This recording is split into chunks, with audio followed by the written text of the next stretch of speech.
So Donna, first of all, just kind of walk me through the last few weeks for you. I understand you were diagnosed with breast cancer. Yeah. What sort of surgeries have you had, and where are you at with that? Yeah. Well, I was diagnosed in June. A simple mammogram, no history, no anything. So it's kind of a surprise. And then as soon as we found out that that showed something that we better have a biopsy of, from there it was a wait all summer. I waited all summer. I thought I would have the surgery quicker. And with my doctor, Dr. Guthrie, we spoke and made a plan and decided what was going to be done, because if you have cancer, you just want it gone. And so I wanted it gone. And so finally it was scheduled September 10th. And there's a lot of pre-tests and everything, but September 10th was my big day. So it's been a week since the bilateral mastectomy. And with that came a second surgery with a plastic surgeon to be scheduled today, actually.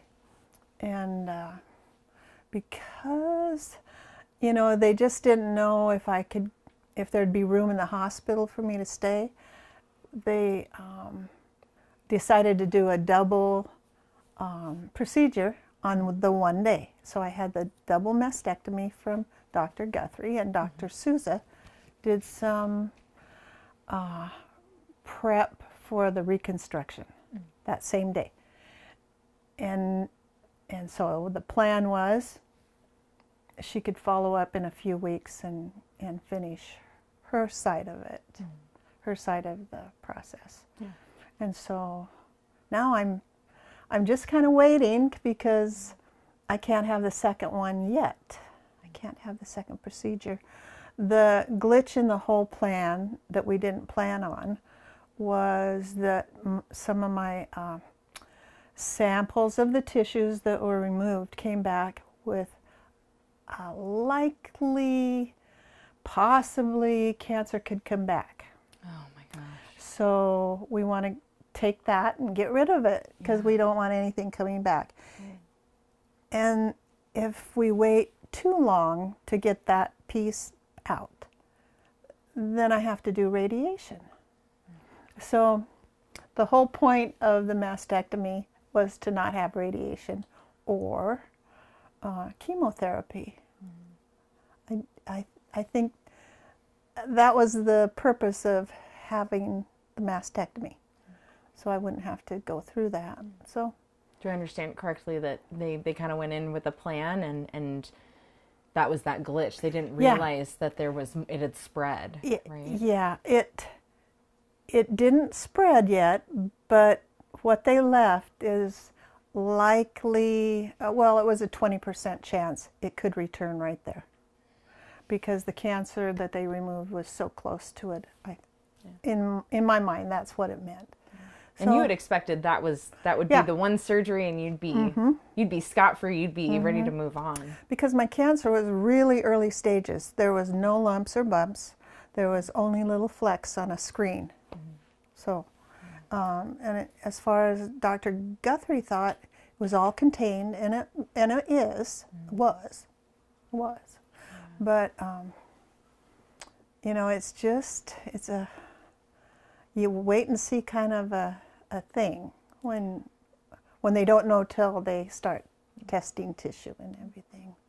But as far as I know, it's not there now, but the likelihood is 15 to 20% likely I could resume cancer there, and I don't want that. So I'm just kind of waiting for a date with the plastic surgeon. She will remove that.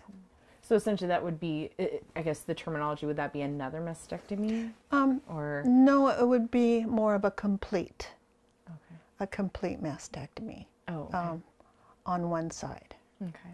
While during our planning stages, I didn't want everything removed. I wanted to have, some of me left. And it sounded good, it looked good, I'm healthy enough. you know, we just thought it would be a good try to do it that way. So. And now you're waiting. Now I'm waiting. Yeah. I think they probably would have had me in today to do all this with the plastic surgeon, but I think there isn't the room. I don't think they have the people or the room to get people in that have surgeries needed right now. Yeah.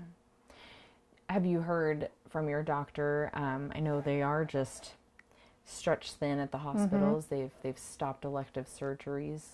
I don't know. I mean, have they said, is this considered an elective surgery? Well, it was going to be an elective because it was the second phase of the mastectomy. But now with the cancer potential involved, it's probably necessary again. And I think that's why they doubled up on that one day that I did have it last week, because she may have been afraid that they might not have an operating room in the following week. So she wanted to get me prepared for the next stage. Because they knew it might not have an open space for you to get in. Yeah. Right. So right now I have some implants that are temporary just to hold the skin in place. Okay. So what does that feel like? It's right all now? new for me. Yeah.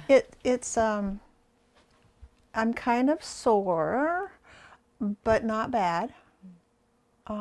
So they evidently know what they're doing, and I have to not reach for things for a while. Thus, all my friends that come and help me. Yeah. Yeah. It's good. Like I said, it's good to have that support. It's good to be in a small community, I think. Yeah.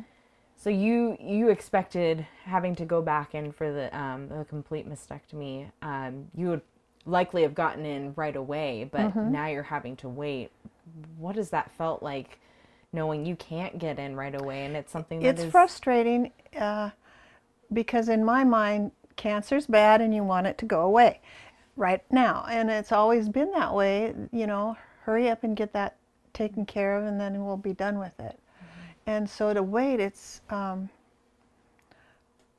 little nerve-wracking because you know, I'm okay, but I sure don't want to go through any chemo or radiation.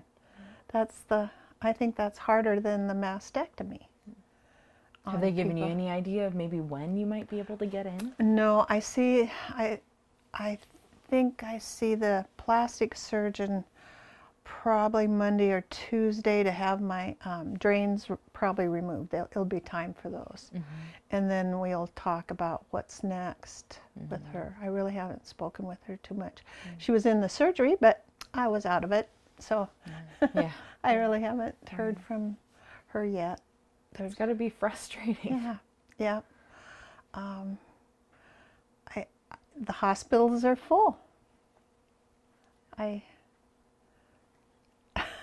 But think of all the people that should have shoulder surgery or knee surgery, and they can't yet. So nobody wants to have a surgery.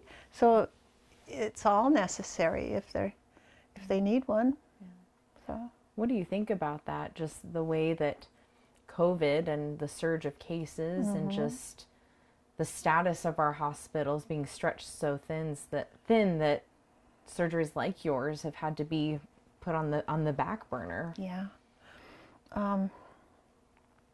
It's a two-sided sword. I feel really bad for the people that have COVID and are in there, and because it must be miserable. I imagine it's miserable to have a tube in you helping you breathe, and you're sick and it's bad, and all the families that are involved seeing that but can't visit. So it's really hard on them. I'm hoping that the families that have people in the hospitals go and get a COVID shot, because it's real, and nobody wants to be sick. Nobody wants to be in there because it's so bad.